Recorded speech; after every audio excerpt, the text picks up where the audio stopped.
Le thème que nous avons commencé le dimanche passé, nous allons continuer. Et s'il plaît à Dieu, le dimanche prochain, nous allons l'achever. Alléluia. Le thème qui est l'emprise démoniaque, dimension, manifestation et conséquences. Nous allons nous tenir debout. Quelqu'un va chercher Marc 9, 17 à 27.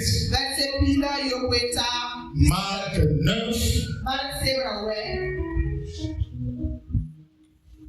Marc 9.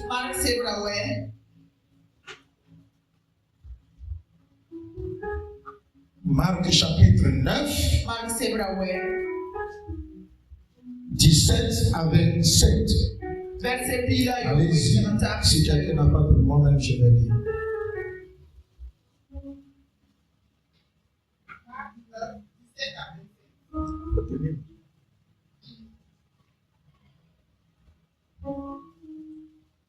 Et un homme de la foule lui répondit: Maître, j'ai auprès de toi mon fils qui est possédé d'un esprit muet. C'est pas. J'ai dit. Oui. Ok, vas-y. Un homme et un homme. Et un homme de la foule lui répondit: Maître, j'ai amené auprès de toi mon fils qui est possédé d'un esprit muet. En quelque lieu qu'il le saisisse, il le jette par terre. L'enfant écume, grince des dents et devient tout raide. J'ai prié tes disciples de chasser l'esprit et ils n'ont pas pu. Race incrédule, leur dit Jésus: jusqu'à quand serai-je avec vous? Jusqu'à quand vous supporterai-je? Amenez le roi. On le lui amena. Et aussitôt que l'enfant vit Jésus, l'esprit l'agita avec violence. Il tomba par terre et se roulait en écumant. Jésus demanda au Père: combien y a-t-il de temps que cela lui arrive? Depuis son enfance, répondit-il. 27, vas-y, continue. 27. Et souvent l'esprit l'a jeté dans le feu et dans l'eau pour le faire périr. Mais si tu peux quelque chose, viens à notre secours, aie compassion de nous. Jésus lui dit: si tu peux, tout est possible à celui qui croit. Aussitôt, le père de l'enfant s'écria: je crois, viens au secours de mon incrédulité. Jésus, voyant accourir la foule, menaça l'esprit impur et lui dit: esprit muet et sourd, je te l'ordonne, sors de cet enfant et n'y rentre plus. Et il sortit en poussant des cris et en l'agitant avec une grande violence. L'enfant devint comme mort, de sorte que plusieurs disaient qu'il était mort. Mais Jésus l'ayant pris par la main, le fit lever et il se tint debout. Dis Amen. Dis Amen fort. Que Jésus te tienne la main et qu'il te fasse tenir debout. Amen. Veuillez vous asseoir. L'emprise démoniaque. Nous avons dit il y a 4 niveaux de manifestation. L'influence démoniaque, l'oppression démoniaque, la possession démoniaque et l'emprise démoniaque territoriale ou générationnelle. Nous avons dit que l'influence démoniaque est différente de l'oppression démoniaque. L'oppression, il s'agit des attaques. Les influences, il s'agit d'une manipulation fonction de la pensée de la personne. Donc si tu es chrétien, il faut savoir que les démons peuvent t'influencer. Et les démons peuvent t'attaquer, peuvent t'opprimer. Mais est-ce que les démons peuvent-ils posséder un chrétien? Non. Un démon ne peut pas posséder un chrétien. Pourquoi? Parce que celui qui a reçu Jésus, dans son esprit, la personne a reçu le Saint-Esprit. Le Saint-Esprit descend et habite dans son esprit. Donc cette personne est déjà possédée par le Saint-Esprit. La possession démoniaque, amen, est une emprise totale ou partielle de la personne, de l'individu. Le texte que nous venons de lire, nous voyons un enfant qui est possédé depuis sa naissance. Depuis que cet enfant est né, il n'a jamais parlé. Chez les hommes, les médecins ont dit que c'est une anomalie, que c'est une cause biologique ou bien héréditaire. Mais lorsque cet homme a pris son enfant muet, venu vers Jésus, ce que les médecins n'ont pas vu, c'est ce que Jésus a vu. Ce qui est caché à la science ne peut pas expliquer. C'est ce que Jésus a révélé. Laisse-moi te dire, si toi aussi, ton enfant, ta propre vie, est sous une domination démoniaque, et jusqu'aujourd'hui, toi-même tu penses que c'est normal. Non, c'est naturel. C'est causé par un microbe. C'est causé par un virus. Non, si tu es dans cette situation, l'Esprit de Dieu, de la manière il a délivré ce jeune homme, toi aussi, tu seras libéré. Tu seras délivré. Tu seras délivré. Tu seras délivré. Tu seras délivré. Tu seras délivré. Toi et ta maison, toi et ta famille, toi et tes enfants, toi et ton mari, toi et tes frères, toi et tes soeurs, vous serez tous dans la famille libérés, délivrés au nom de Jésus. Dis bien Amen. Toi tu penses que mon mari est ceci, ma femme est ceci, mon enfant est ceci. Il dort, il y a derrière un démon. Mon mari est méchant, ma femme est méchante. Ah, ces choses sont dues à une présence démoniaque. Petit problème, tu t'énerves. Et il faut que tu casses la télé dans la maison. La télé que ton mari a payée 300 000, 600 000, 1 million. Si la colère ne t'amène pas à casser la télé, écoutez-moi bien. J'ai connu une fille à Lomé.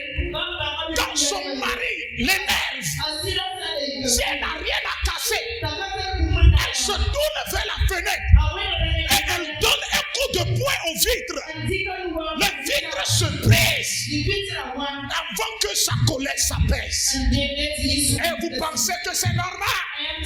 Non, je suis né comme ça. Dans notre famille, nous sommes comme ça.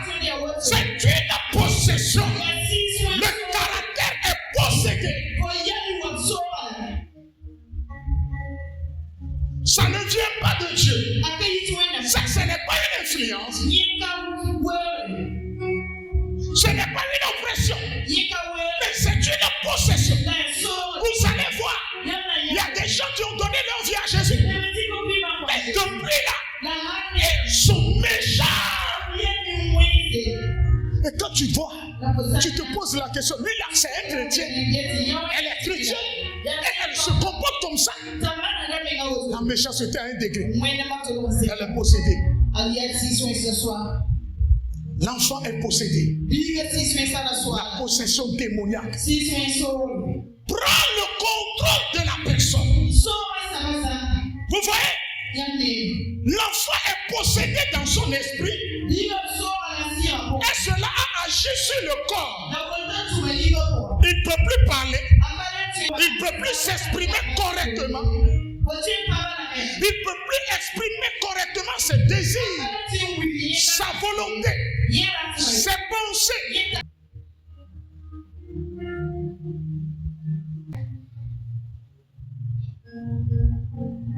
Une seule personne peut être possédée de 1, 2 ou 3 ou plusieurs démons.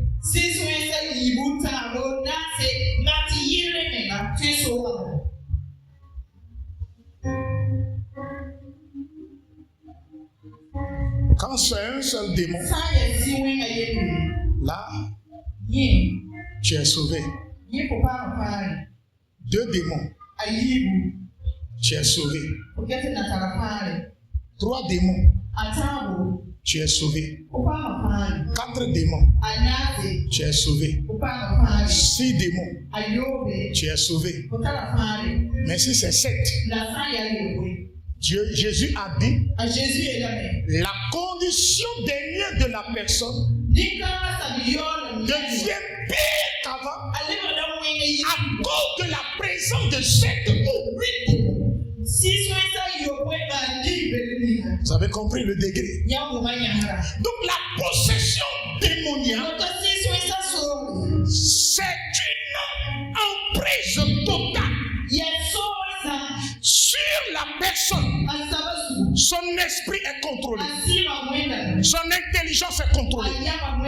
Ses sentiments sont contrôlés. Sa volonté est contrôlée. Et qu'est-ce qui se passe? La personne se lève un bon matin.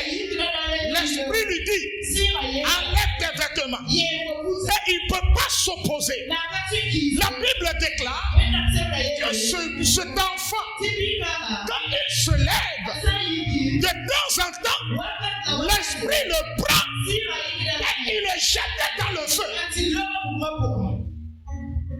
Quand l'esprit veut qu'aujourd'hui, bon, il faut que tu goûtes la douceur. Il t'envoie dans l'eau. De temps en temps, il jette l'enfant dans le feu ou bien dans l'eau. De temps en temps, l'esprit t'amène à voler. L'esprit t'amène à mentir. L'esprit t'amène à coucher avec les hommes. Quand tu tombes enceinte, l'esprit vient, il te dit enlève la grossesse. Jusqu'à ce que il te détruit. Tu es détruit. Ta vie est complètement détruite. C'est la possession.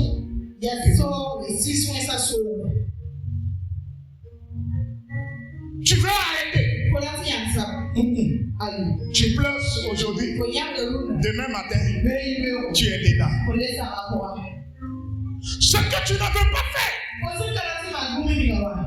c'est ce que tu fais. Tu te lèves le matin, tu parles à personne. Tu deviens chienne, chien, chat. Tu deviens redoutable dans la maison. Quiconque t'adresse la parole, il faudrait que tu dévores la personne. Tu le dévores. Il faut savoir que quelque chose ne va pas à ton niveau. Si tu es là, quand tu penses, tu ne détruis pas, tu ne fais pas pleurer les gens. Si tu es, quand tu vois les gens sont unis, si tu ne fais pas quelque chose pour les diviser, tu n'es pas satisfait.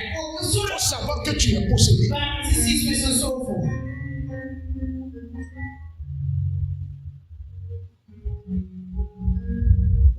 La possession. Le démon habite littéralement dans ton corps. Dans le corps de la personne. Et le démon agit. Vous voyez? Et le démon peut parler à travers ton corps. Et tu vas parler d'autres langues. Ta voix va changer, c'est la manifestation. Ta voix change. Jésus demande au fou de Gadara, quel est ton nom? Légion. Cela se passe, c'est-à-dire nous sommes plusieurs. Je dis ça. Le démon dit à Jésus, non, non, ne nous envoie pas dans le feu ardent. Ne nous envoie pas dans l'abîme. Non, envoie-nous dans ce port. Ne nous rejette pas hors du pays. Faut pas nous chasser hors du pays. Vous voyez, le démon parle avec Jésus. Et la Bible dit, le fou de Gadara, de temps en temps, de la manière, le démon prend l'enfant, il le jette dans le feu, il le jette dans l'eau. Le fou aussi, de temps en temps, il prend la pierre et il déchire son corps. Il se fait du mal. On appelle ça la mutilation. L'enfant se déchire. Toi-même, tu prends le couteau, tu déchires ton corps. Et ou bien tu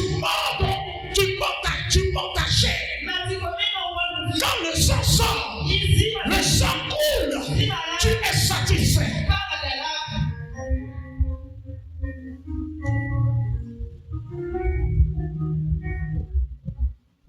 Dans mon enfance, j'étais revenu de l'école.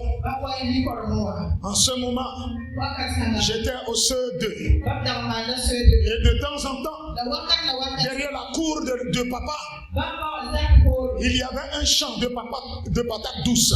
Et comme chez nous, après les récoltes, il reste encore des rudiments. Et nous les jeunes là, on part dans les champs là, et on fouille, on creuse. Et c'est ici, je suis allé avec mon grand frère biologique. Et il s'était à midi. Mais quand je commençais à creuser, à un moment donné, j'ai senti une présence bizarre. Dans une termitière. Vous n'avez pas ça ici, termitière.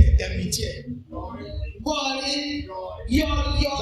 Dans une termitière, j'ai vu quoi? Une lumière, mais bizarre qui sortait. Et j'ai vu un animal à 7 têtes. Mais à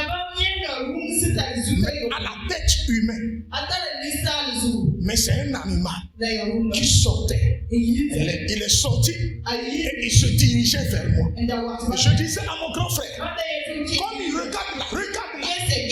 Non, mais lui, il me voyait. Et j'ai couru. Et je suis tombé.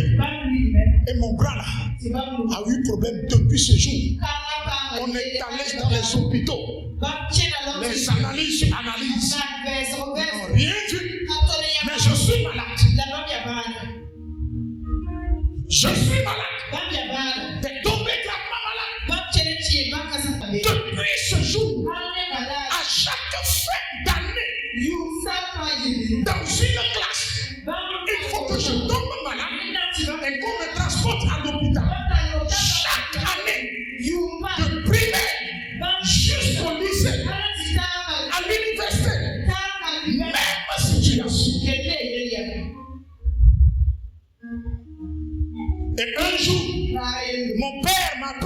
amené chez un charlatan. Le charlatan se prosterne devant mon père et lui a dit, papa, c'est toi qui peux guérir ton enfant. C'est là que j'ai compris que c'est spirituel. C'est depuis ce jour j'ai commencé à chercher la voix de Dieu. J'ai donné ma vie au Seigneur. Quand ça me prend, il faudrait qu'on prenne une brique de vin. La maman d'Anissé était témoin, je ne mens pas. On prend brique de vin. 3 à 4 briques. Je me couche par terre. On pose 4 à 5 briques de vin sur moi avant que je ne respire. Des fois même c'est insuffisant. Et quand ça me prend, tu as regardé. Qu'est-ce que tu as vu là-bas? Tu as vu la peau? Vous avez bien vu la peau? Vous avez vu la peau? Quand ça me prend, même si l'eau est bouillante, je plonge tous mes pieds. Tu as vu? Tu as vu? C'est ça. Je prends tous mes pieds, je plonge dans l'eau chaude. Mais ça me brille. Même moi je suis à l'aise. Si tu vois mes cuisses, quand ça me prend, moi-même je cherche l'âme.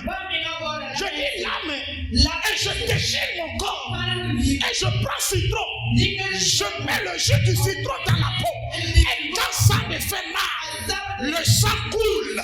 C'est en ce moment que je suis content. Toi tu dis tu as souffert. Donc quand quelqu'un est pasteur là, ce n'est pas pour rien. Tu ne connais pas mon histoire. Maman Anissé est témoin de ce que je parle, de cette douleur. Les docteurs disaient que j'allais mourir. C'est maman Anissé qui m'a montré la voie de Jésus. Mon père spirituel, prophète Yahushua, c'est maman Anissé qui est venue parce qu'elle était ma voisine.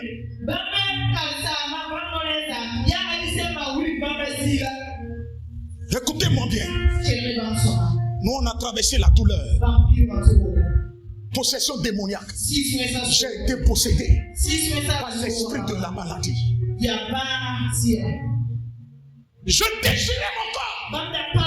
Quand le sang sort, quand je vois mon sang et ça coule, je suis à l'aise.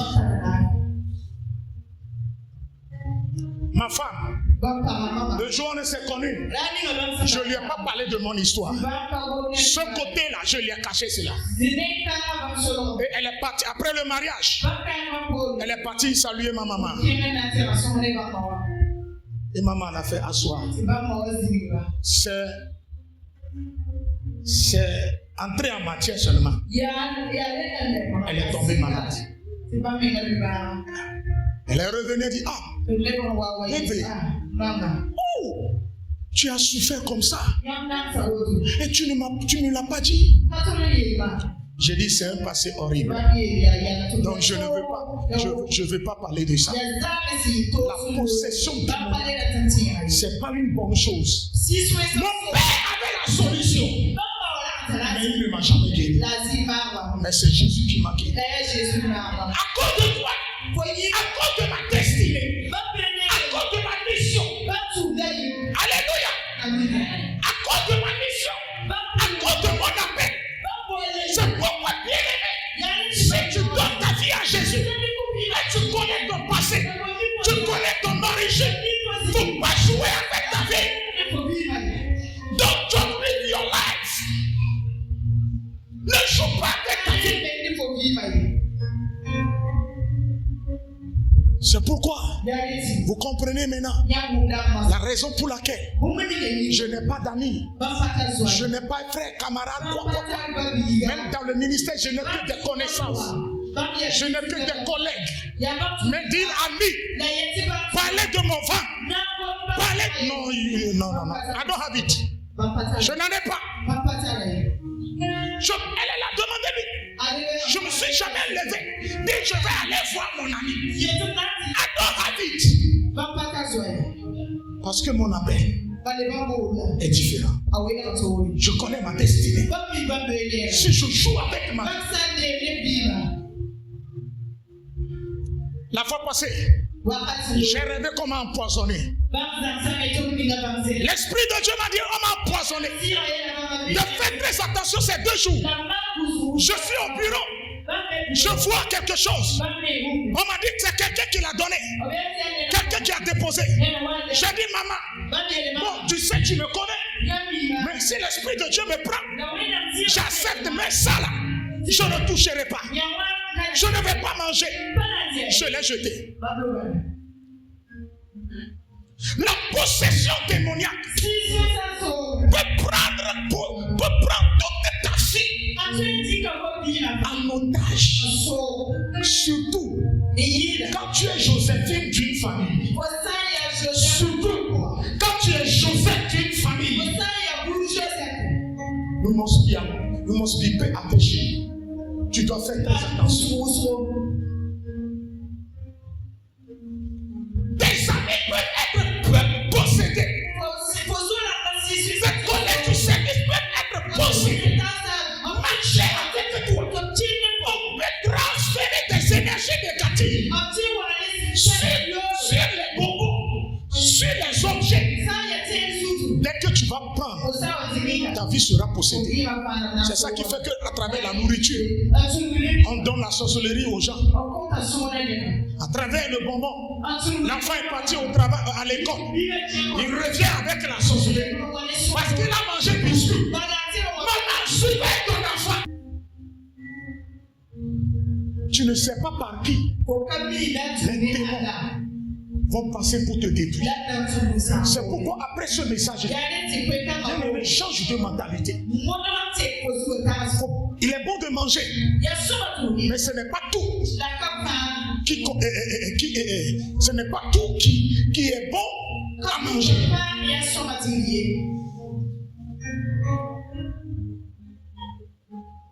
L'enfant est possédé. Et c'est un souci pour son père. Il a eu de la chance. Son père s'inquiétait pour lui. C'est son père qui l'a mené vers Jésus.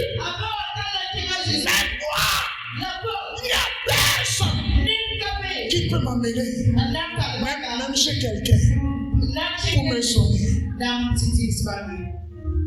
C'est le jour où mon papa a choisi de rendre l'âme. Je pèse bien mes mots. Il a choisi de rendre l'âme. Si lui-même il ne veut pas mourir, là, il ne va pas mourir. C'est lui-même qui a dit tel jour, vendredi à midi, je vais mourir. C'est le jour là. Il me dit, mon fils, tu sais, j'ai vu Jésus. Marche avec Jésus sur la voie du Christ.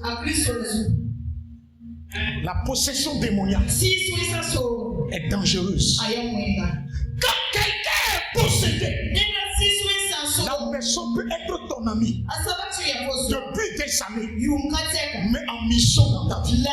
Mais tu ne sauras jamais. Ça là, c'est une possession partielle. Parce que la personne n'a pas perdu sa conscience, sa volonté. Elle mange bien, elle parle bien, elle s'exprime bien. Elle est normale. Elle fait comme, elle vit une vie naturelle. Mais tu ne connais pas son côté sombre. C'est ça qui fait que quand ton ami te trahit, tu es étonné que c'est lui qui a agi ainsi. Parce que tu pensais que tu le connais. Mais tu ne le connais pas. L'enfant est libéré. L'enfant est libéré. C'est l'eau ou bien le feu. Tantôt, l'esprit prend le fou. Il l'envoie. Il dit, et toi, même si c'est toi qui as construit ta maison, va dormir dans les caniveaux. Ta chambre à coucher, elle est pour toi. Va dormir au cimetière. Va rester avec les deux frères, les revenants. Mais la Bible dit sa demeure est le cimetière. Dans tout l'esprit là,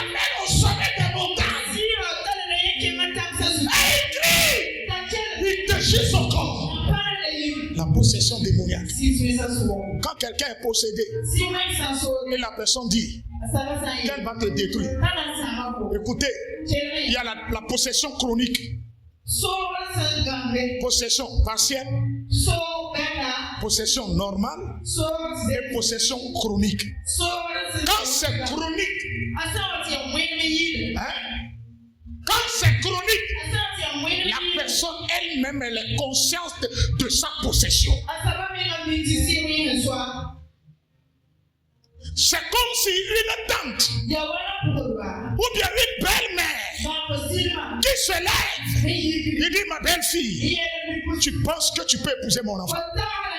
Aussi longtemps que je ne t'ai pas donné à mon accord, je vais te détruire. Ce foyer sera un enfer pour toi. Cette belle-mère-là est devenue démon. Si elle ne meurt pas là, ce foyer-là, c'est toi qui seras paralysé. Si quelqu'un te dit,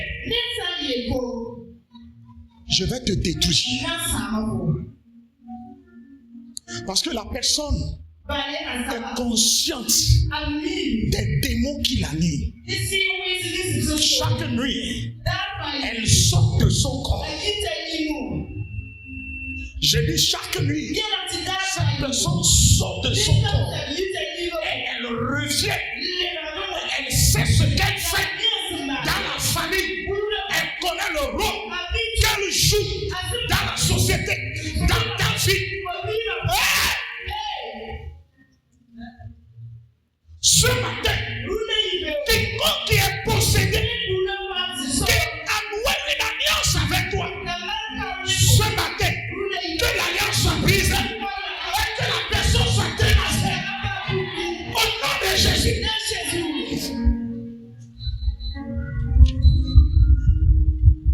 Alléluia. Certains qui sont possédés partiellement, chaque nuit, quand ils rêvent, ils voient les démons qui les animent. C'est-à-dire tout le temps tu vois l'esprit du serpent. Et l'esprit du serpent te parle. Je vais te détruire. C'est une possession. C'est pas attaque. C'est pas oppression. C'est pas influence. C'est une possession. Le démon est en ta vie.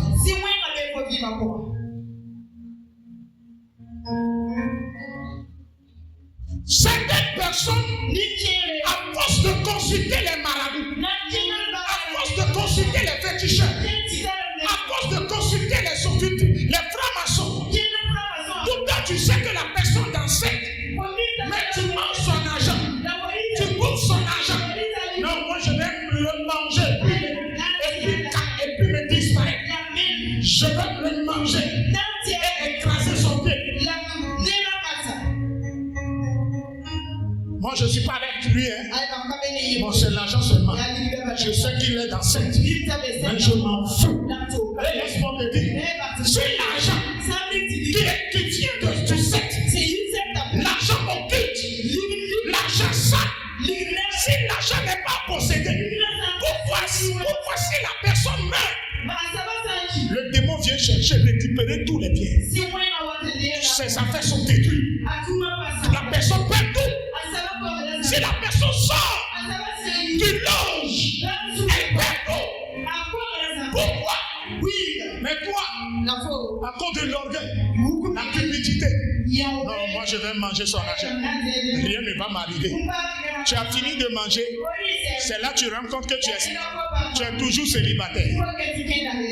Tu rends compte qu'il n'y a personne, aucun homme ne te drague. Il y a des choses bizarres qui t'arrivent. Il y avait une fille à Lomé. Tout le temps, j'ai prié pour elle. J'ai dit, ma fille, change. Elle dit non. Moi-même, j'ai un homme. Mais tu vois, papa, Range Rover là, c'est quelqu'un d'autre, c'est un ministre qui me l'a fait. Dans le ministre là, c'est un gourou de la franc-maçonnerie. C'est moi qui ai délivré la fille là. Quand le ministre vient coucher avec elle, quand elle rentre dans la douche, c'est chenille qui sortait de son sexe. Quand chenille sort, lui il s'enrichit chez lui à la vie. Toi qui aimes à cause de l'argent, tu aimes se promener avec les dieux, fais très attention.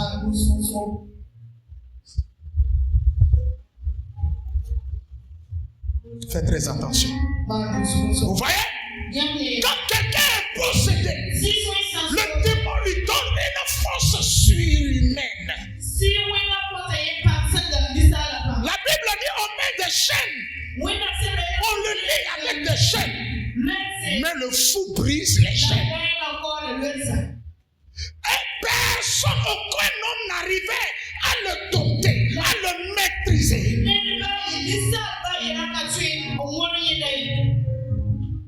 Vous avez vu dans l'église, au moment où Xavier et puis Ben, leur délivrance, leur moment de délivrance, vous avez vu. Qu'est-ce que j'ai dit ici? Avant que le démon ne sorte, j'ai dit, vous ne pouvez pas soutenir ça. Vous ne pouvez pas les maîtriser. Vous-même devant vous ici, 10 hommes costauds n'ont pas pu me les maîtriser. Ils ont trouvé la force là-haut. Mais naturellement, pourquoi personne ne peut les maîtriser? Mais quand le démon se manifeste, papa, tu ne connais pas ta femme. Tu ne connais pas le démon qu'il a mis. C'est elle-même qui a choisi d'être une femme soumise. C'est pourquoi tu penses qu'elle est faible. Le jour où ces démons vont se réveiller, quand tu vas vouloir la frapper, quand elle t'arrête, elle te soulève avec une seule main. C'est là que tu connaîtras.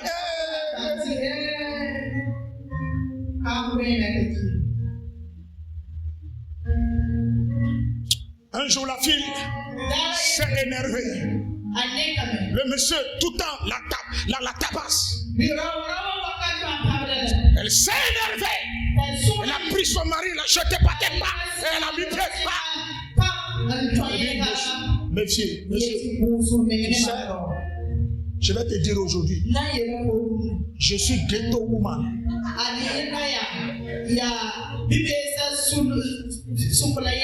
Aujourd'hui, je vais te dire, j'étais la cheftaine de ghetto, de bidonville.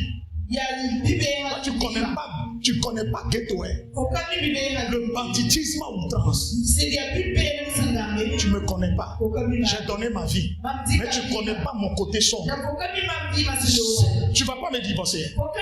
Mais car le jour où tu oses encore soulever ta main, tu connaîtras ma vraie face. Depuis ce jour-là, tout ce qu'elle dit, oui madame.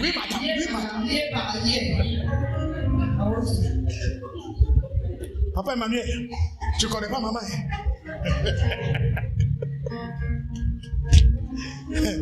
C'est pas parce que tu fais tout ça là, elle s'énerve, elle se calme, c'est pourquoi tu vas dire qu'elle est faible. Le joueur va te prendre. Non, c'est juste pour amuser la galerie. Non, c'est hier, je causais avec ma fille Valérie. On discutait de quelque chose. Elle me dit en même temps, ya papa! Si l'ose! Moi, je vais le flinguer. Moi, je vais pas le manquer. Je vais le flinguer. Et maman a dit, donc tu as gomme. Tu as fusil. Elle dit non. Et c'est à ce moment elle est revenue à elle.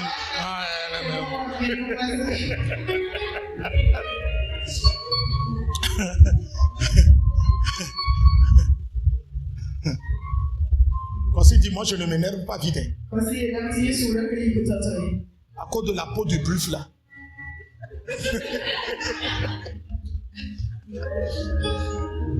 Quand Quand je m'énerve, c'est l'esprit du plus qui m'anime.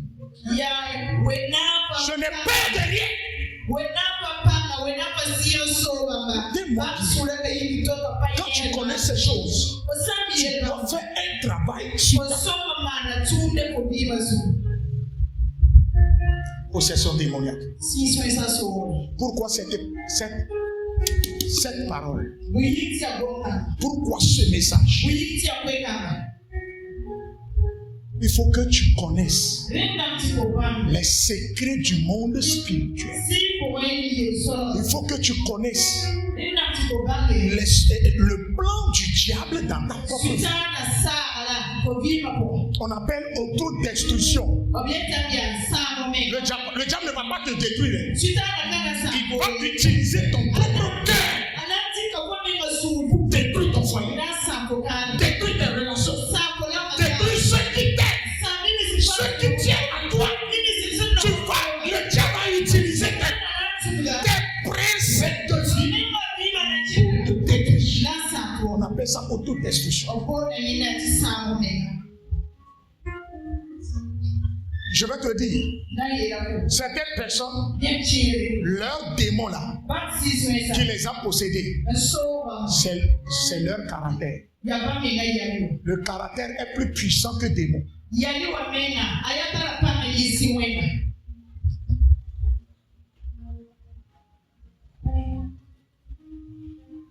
Vous voyez, la Bible dit, Judas Iscariote. Luc 22, verset 3. Luc 22, verset 3. Qui a trouvé? On va lire et on va prier. Ce matin, on ne va pas trop durer. Luc 2. Luc 22, verset 3.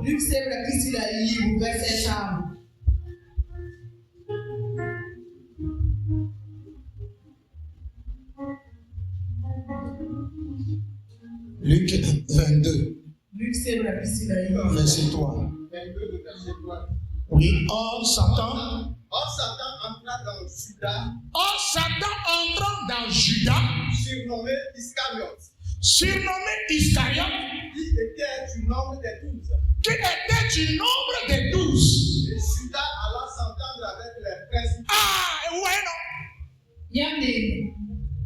Vous voyez? Satan entra dans Judas. C'est là que vous allez comprendre le propos de Jésus. Lorsqu'il a délivré l'enfant possédé, il ordonna aux démons de n'y entrer plus. Jésus a donc bien aimé. C'est à vous qui partez dans les églises. C'est délivrance. Délivrance. Le démon est chassé. Mais la personne n'a pas donné l'ordre au démon de ne plus revenir. Toi, tu es tombé, le démon est sorti. Vaut mieux que le démon soit resté dans ton corps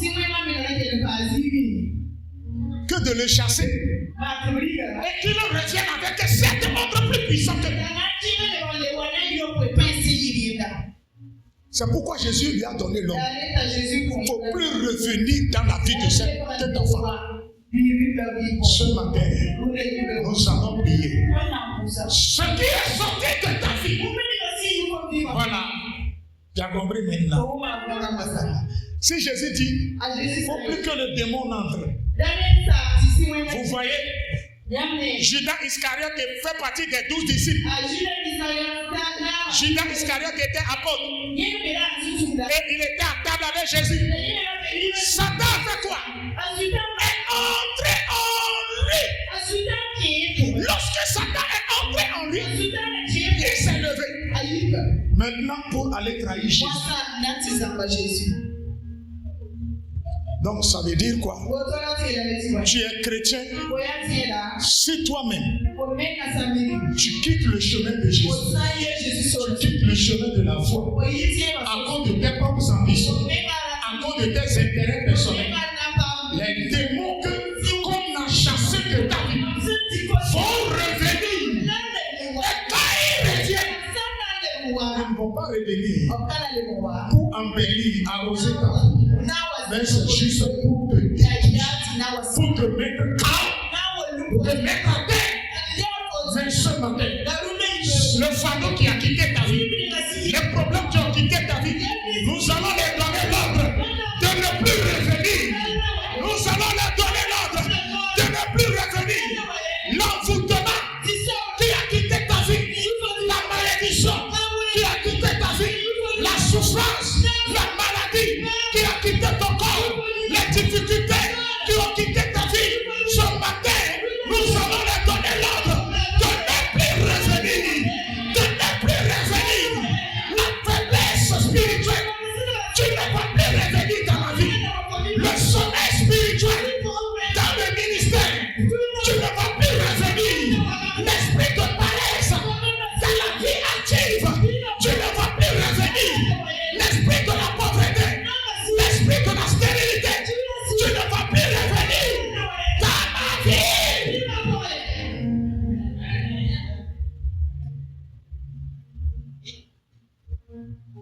C'est la fin. T'as vu que les démons prennent. Ils font ce qu'ils veulent de toi. Quand la personne est possédée, elle ne se contrôle plus. Le démon y va. Dors dans le feu. Même si ça te brûle. Comme c'est le démon, tu es dans le feu. Je ne sais pas quelle situation dans laquelle les démons ont placé. Mais laisse-moi te dire, ce matin, Jésus va te délivrer. Le Seigneur, aïe. Je dis Jésus va te délivrer. Je dis